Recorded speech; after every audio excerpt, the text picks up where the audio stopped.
A renovação de Flaco Lopes no Palmeiras. Barbosa é punido pelo STJD sem nem antes estrear pelo Verdão. Inacreditável, Palmeiras rescinde com o garoto Figueiredo. E a nossa mesa tática com o novo Palmeiras e Júlio Enciso e Danilo no Palmeiras pode rolar. Fala família Palmeiras 90 mais, é sobre isso que nós vamos falar no vídeo de hoje com a energia elevada, alto astral e muita informação do Alviverde pra gente comentar. Começando, você sabe pelo que? Eu vou pedir pra você. Se você ainda não é inscrito no canal, a nossa meta é chegar em 35 mil ainda esse mês. Falta pouco, conto com você. Meu povo maravilhoso, vamos começar falando a respeito das recuperações de Vitor Roque e Paulinho. O que nós temos de informação e as apurações de hoje, tá? Então, Vitor Roque segue em treinamentos constantes, tá? E está em fase final de transição física. Aos pouquinhos está pegando aquele 100%, seu retorno é estimado pós-Copa do Mundo e provavelmente o Palmeiras vai contar com o Vitor Roque, entretanto a situação do Paulinho é ainda mais avançada. A expectativa é que Paulinho, mesmo de férias, progrida nos treinamentos a partir da próxima semana, porque ele estava numa recuperação ali para desinflamar o corpo, isso é natural, tá? E a expectativa então é que o Paulinho volte para o Palmeiras pós-Copa do Mundo também, mas no modo Prime, 100% do tempo de campo disponível. Ou seja, um jogador que vai estar disponível por 90 minutos para o Palmeiras e a gente já viu o que o Paulinho é capaz de fazer em apenas 20. Imagina o jogo inteiro. Pois é, embora ele volte pós-Copa do Mundo, nos primeiros 2 jogos ele vai cumprir suspensão do STJD. Aliás, nós vamos falar do STJD. Hoje não vai ter como segurar, eu vou precisar dar a minha opinião aqui. Bom, falando do nosso mercado da bola, as tendências de contratação nós já falamos muitas vezes, né? Danilo deve ser o nosso meio-campista e eu tô torcendo muito por isso. E um atacante caso o Palmeiras venda o Flaco Lopes. Entretanto, a situação do Flaco Lopes ela é bem delicada, vamos dizer assim, né? Enquanto o Jorge Nicola colocou o Barcelona como possível destino do jogador, a gente também tem informação a respeito do Atlético de Madrid. E no meio de toda essa salada mista da Liga Espanhola, o Palmeiras luta com unhas e dentes para renovar o contrato do jogador. Eu acho que o Palmeiras vai conseguir, tá? As informações de hoje que a gente conseguiu captar aí na imprensa, né, de maneira objetiva, nos mostram que o Palmeiras quer renovar e o Flaco Lopes vê com bons olhos sim a renovação.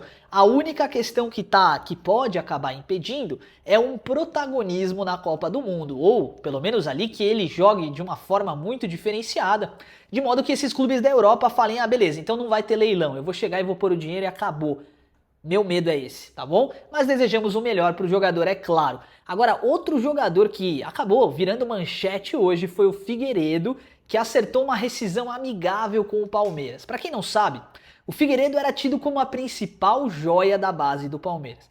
Mas aí 2 lesões de joelho o tiraram dos gramados por mais de 2 anos. E o garoto que era prodígio passou a ser um jogador de departamento médico. Pois é. O Palmeiras manteve 30% dos direitos econômicos do jogador, assinado em contrato, né? Alinhou a sua ida ao Ceará e o jogador começa inicialmente no time sub-20 do Ceará. Ceará é um clube da Série B. Ficou a dúvida. Por que o Palmeiras não quis renovar o contrato do Figueiredo e, consequentemente, emprestá-lo para o Ceará? Eu não entendi, mas o Palmeiras não dá ponto sem nó nesse quesito. Se optou por rescindir com o jogador e liberá-lo, muito provavelmente ele não, ou pelo menos o Palmeiras acha que ele não teria condições físicas de conquistar uma vaga no time profissional. A não ser que a gente tenha a informação real da chegada do Danilo. Porque aí nós teríamos Lucas Evangelista, Marlon Freitas, Andréas Pereira, Luiz Pacheco, Coutinho, que pode ser negociado, e o próprio Danilo. Muitos jogadores para 2 vagas, né? A tendência é que o garoto realmente ficasse de fora e aí provavelmente o Palmeiras ia optar por negociá-lo. É isso que eu imagino, tá bom? E falando sobre o STJD e a situação do Barbosa, meu povo maravilhoso, me ajudem, tá? Me ajudem a entender. O Barbosa, ele foi expulso, né, na última partida ali contra o Flamengo. Até aí beleza, né? O lance ali realmente um pouco temerário, tal, ele foi expulso. Fechou.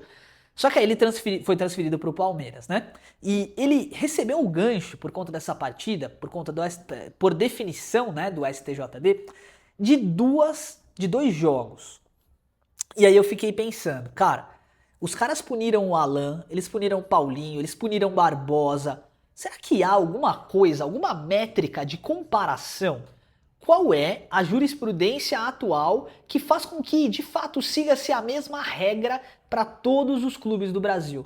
Eu realmente não consigo entender. Porque na partida contra o Atlético Paranaense, teve jogador do Palmeiras tomando entrada extremamente desleal, e não foi punido. A gente vê jogadores, e aí eu falo até no nível global, envolvidos em situações com casas de aposta, e cara, os caras estão jogando, né? Supostamente envolvidos, né? Porque a gente não sabe exatamente qual o nível, mas assim, os caras estão jogando. É complicado. A sensação que a gente tem é que o Palmeiras pode ser prejudicado pela falta do jogador, porque ele, Paulinho, Alan, o Brasileirão é disputado ponto a ponto e a sensação que a gente tem é realmente essa. Tá difícil. Meu povo maravilhoso, vamos continuar nossas notícias do mercado da bola, porque acho que tem bastante coisa ainda importante pra gente falar. Sobre o Julio Enciso, né? Então a gente falou no último vídeo de toda a expectativa que o Palmeiras tem no jogador, né? E de como ele mesmo já falou que seria uma alegria no futuro vestir a camisa do Palmeiras.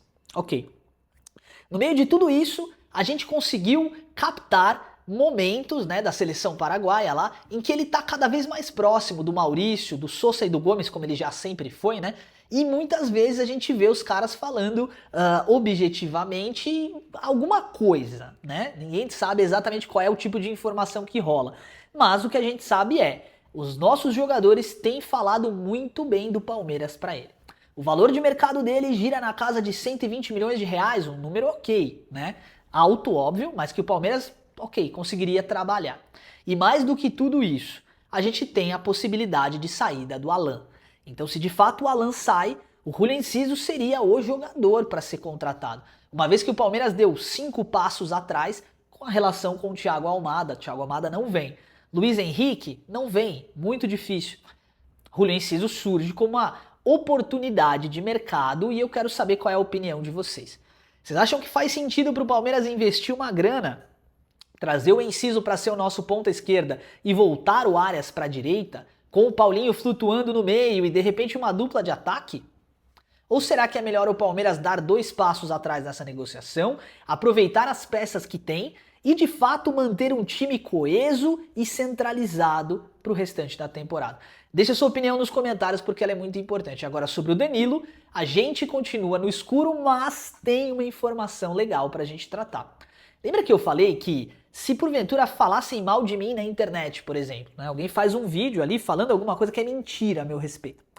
No mínimo eu ia querer explicar o meu lado da versão, né? A situação que a gente tem do Danilo é o seguinte, o John Textor ele foi na imprensa, falou um monte de coisa a respeito do Danilo, que ele quer o Palmeiras, que pode ser que ele vá pro Palmeiras e tal, e aí o cara não falou nada, tá no escuro. Eu sei, o foco dos caras tá na Copa do Mundo. Aliás, já vamos falar de Copa. Mas, de qualquer forma, muito complicada essa situação. Eu tenho uma expectativa bastante elevada que o Palmeiras feche 2 negociações pontuais, além do Barbosa que já chegou. Danilo e provavelmente o Julio Enciso, ou de repente um jogador de frente, caso venda o Alan. Se não vender o Alan, eu entendo que o mercado vai ser aquecido, o Palmeiras vai vender algumas crias, mas eu não acho que o Palmeiras vai fazer grandes aportes, tá? Se não vender o Alan. Sobre o Flaco Lopes já falamos, mas é bem legal a gente frisar na mesa tática, e nós já vamos para ela, como o Palmeiras vai jogar com o retorno do Vitor Roque e a possível chegada do Danilo, tá bom? E sobre a Copa do Mundo, gente, esse clima de Copa do Mundo é algo tão maravilhoso, né? A gente vê muitas vezes as partidas acontecendo, partidas de seleções que eu pelo menos, jamais assistiria, né? Quando você fala de, por exemplo, uma Coreia do Sul versus República Tcheca na Copa do Mundo, não era um jogo que, se tivesse um amistoso passando, eu assistiria. Entretanto, quando a gente vê isso na Copa do Mundo, parece que ganha uma dinâmica, uma mística. Jogadores medianos começam a fazer atuações até de gala. E você fala, caramba, Isso é uma Copa do Mundo. Mais ou menos o que a gente viveu na Copa dos Clubes recentemente, né? É muito legal poder viver toda essa realidade. E embora eu ache que a seleção brasileira não está no seu auge, eu não acho que a seleção brasileira vai ser campeã dessa Copa, né? Mas óbvio, eu tô colocando o máximo de energia positiva, né, do meu lado aqui, para que isso aconteça. Eu acho que a seleção brasileira vai conseguir trazer à tona, tá, nos jogadores essa mística, sabe esse envolvimento que a amarelinha traz? Eu acho que os jogadores vão começar a sentir. E eu não tô falando do Danilo, do Paquetá ou do Casemiro. Eu tô falando da molecada que tá ganhando oportunidade e que vai ficar na seleção por um bom tempo. Ryan, Luiz Henrique, Endrick, Igor Thiago. Eu acho que a seleção brasileira pode chegar longe e, se Deus quiser, a gente chega lá para conquistar o Hexa. Então, senhoras e senhores, aqui estamos na nossa dileta mesa tática. Que saudade que eu tava, hein? Para falar de Palmeiras, para falar de Verdão. Vamos começar aqui entendendo esse time do Palmeiras que vem sendo escalado pelo Abel antes da pausa para a Copa do Mundo, né? Carlos Miguel, Gomes, Murilo, Giai, e aqui não é o Jefté, é o Arthur, né?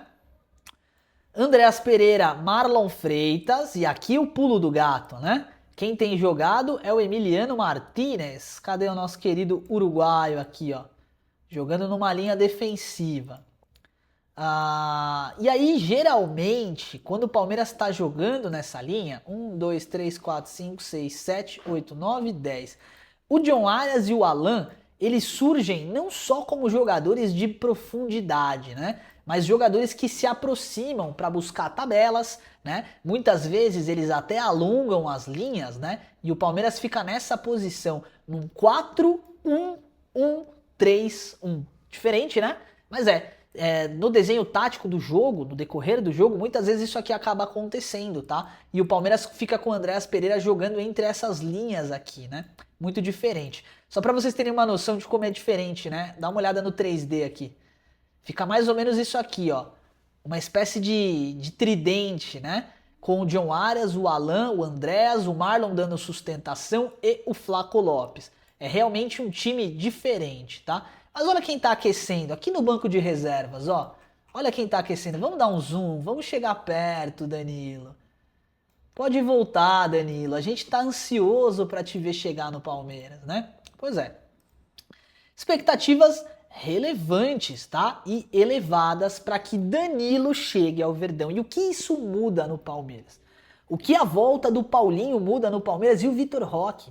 Eu vou te explicar mais ou menos como eu consigo enxergar, tá? E aí eu vou contar, é óbvio, com a sua inteligência para saber que aqui é uma opinião e não de fato uma informação, é a forma como eu enxergo, né? E se você concorda comigo ou discorda, tá tudo bem. Eu entendo que o Palmeiras vai manter esse estilo de jogo, mas vai mudar um pouquinho. O Marlon Freitas vai virar esse volante no lugar do Emiliano Martínez e o Andreas Pereira vai fazer as vezes do Marlon Freitas com o Danilo jogando um pouco mais à frente. Só que ambos os jogadores vão trocar de posição. Então você vai ver o Danilo recuando, o Andreas jogando aqui nessa faixa e o Flaco Lopes lá na frente. Se o Palmeiras precisar de velocidade e atacar o espaço, Vitor Roque é o cara. Se o Palmeiras quiser ganhar um pouco mais de dinamismo no jogo e uma tabelinha um pouco mais inteligente, pode ter certeza que o Palmeiras vai fazer essa movimentação aqui, ó. Cadê o nosso querido Flaquito? Flaco Lopes, cadê ele? Legal, perdemos o Flaco Lopes, encontramos o Flaco Lopes, boa. Então o Palmeiras faria esse movimento aqui, tá? Sacando o Alan ou o John Arias, né? E colocando o Danilo meio que como um meia, tá? E aí sim a dupla de ataque. Então o desenho tático ficaria mais ou menos dessa forma, tá? E o Paulinho? Paulinho vai brigar por posição, ele não começa como titular. E eu vou falar um negócio pra você, se o John Arias não abrir os olhos, ele vai pro banco, tá? Porque é muito bom jogador, mas tá dando umas vaciladas. E tem muitos jogadores ali correndo por fora, né? O Felipe Anderson talvez seja negociado, não sei, mas é um jogador que também ocupa essa faixa do campo. O Evangelista vai brigar aqui, ó, nessa meiuca, tá? Por posição. E tá jogando bem. Eu gosto muito do futebol do Evangelista. O Piquerez vai brigar com o Arthur. Pode acontecer de ganhar a posição, mas atualmente eu acho difícil. O Arthur é o nosso lateral. Então, de maneira objetiva, o Paulinho consegue jogar nessa faixa do campo, ó. Imagina um time assim, ó. 4, 5, 6, 7, 8, 9, 10. Com o Danilo, John Arias, Paulinho, e aí você pode até trocar aqui, ó, deixar o Andrés de 10 e o Danilo de 8, com o Paulinho mais lateralizado. Vocês entendem o que eu quero dizer? Basicamente, o Palmeiras vai conseguir rotacionar o ataque de muitas formas diferentes. E é isso que a gente cobrava, né? Porque na final da Libertadores contra o Flamengo, eu senti que faltou. Faltou e faltou muito, tá? Principalmente do ponto de vista dos jogadores assumindo responsabilidade, sabe? Assumindo com coragem, criatividade, assumindo jogadas diferentes. Eu senti falta disso no Palmeiras. Eu senti que o Palmeiras poderia ter feito melhor. Bom, meu povo maravilhoso, vamos agora então para o nosso mural de comentários, ler o que vocês estão dizendo. Os comentários que foram selecionados pela equipe, eu não tenho nada a ver com isso, e vamos entender o que a galera tá falando. Eu vou separar alguns dos comentários que estão aqui na área de trabalho para a gente fazer esse trabalho literalmente agora, né? Começando aqui pelo nosso amigo, cadê? Arroba 65HMTSU. Boa noite, analise a alteração no comando da arbitragem. Muito bem lembrado, meu irmão. O comando da arbitragem na CBF tem cometido muitos erros, tá? O comando da arbitragem é responsável por direcionar os árbitros para as partidas e mais do que isso, é responsável por dar condições para que esses árbitros cada vez mais se profissionalizem e reduzam os seus erros. É responsável por escalar o VAR e orientar o VAR. E, se a gente puder falar a verdade, esse ano não tá legal, tá? Houveram muitas falhas. Esperamos que agora com a mudança, né, a CBF consiga de fato, vamos falar a verdade, dar profissionalismo para esses caras. O cara não pode ser um professor num horário e um árbitro no outro. Tem que ser uma profissão. Qual é a sua profissão? Eu sou juiz de futebol, sou árbitro de futebol. Tem que ser assim. E o cara treina, entendeu? No comando ali da CBF, vai, treina, faz parte física. Na minha opinião é isso, meu irmão. Arroba Roger Freitas, nosso parceiro, membro do canal. Um abraço pra você, irmão. Gosto muito dos seus vídeos, mas até os torcedores têm comentários respeitosos. É verdade, é o que eu falo sempre aqui.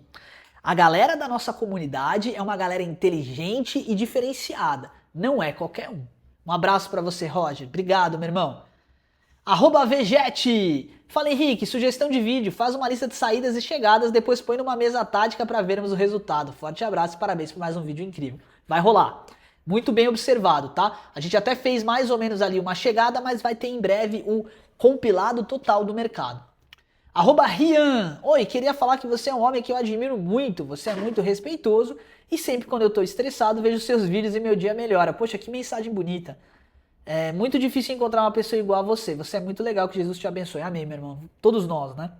Cara, não tenho o que falar, só te agradecer, tá? Realmente, acho que foi uma das mensagens mais bonitas que eu recebi. Obrigado, de coração. Eu espero que a gente consiga continuar entregando o nosso melhor, dia após dia, com muita alegria e felicidade pra vocês. Arroba Luiz Felipe, nosso parceiro, também tá no canal, ó, desde o comecinho, né, Luiz? Um abraço pra você, meu irmão.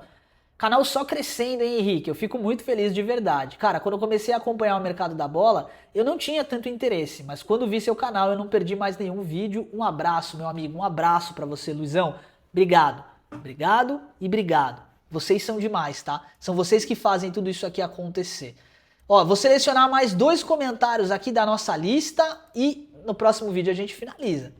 Arroba Cassimiro. Vou te dar uma opinião. Por que você não recebeu o áudio do ouvinte? Aí você vai sentir a reciprocidade. Tipo 5 áudios por programa, mensagem de voz. Ótima ideia, Casimiro. Um abraço pra você, velho. Eu não sei nem como ativa isso, tá? Eu vou tentar aprender aqui, não deve ser tão difícil.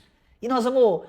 Aí quando tiver uma resposta por áudio ou algo assim, ou então no grupo do WhatsApp, eu não sei se no YouTube dá pra fazer, né? Mas no grupo do WhatsApp, e a gente vai colocar aqui, tá? Obrigado pela ideia.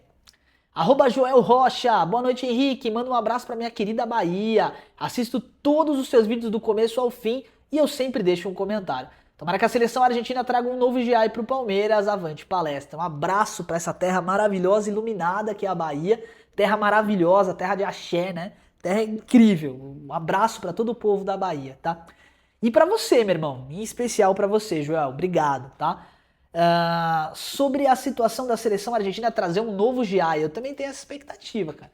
Porque eu acho que o Giai é um bom jogador, quer dizer, ele está se transformando, né? Se tornando um bom jogador.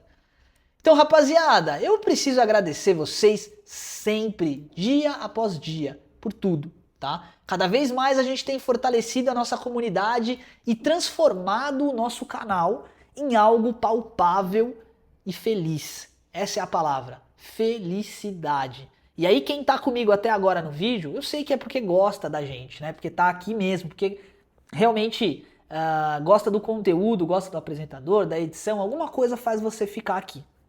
Pra você eu tenho uma mensagem, tá? Poucas vezes as pessoas perguntam pra gente, você tá feliz? E falar de felicidade é algo até filosófico, né? Porque a gente tem que ir nos primórdios e no mais profundo do nosso âmago aqui para poder explicar o que é. Engraçado, uma palavra que não é tão grande assim, mas que tem um significado absurdo, né? Eu espero do fundo do meu coração que você que está aqui até agora, que você seja verdadeiramente feliz. Um abraço do fundo do meu coração, avante palestra e tamo junto!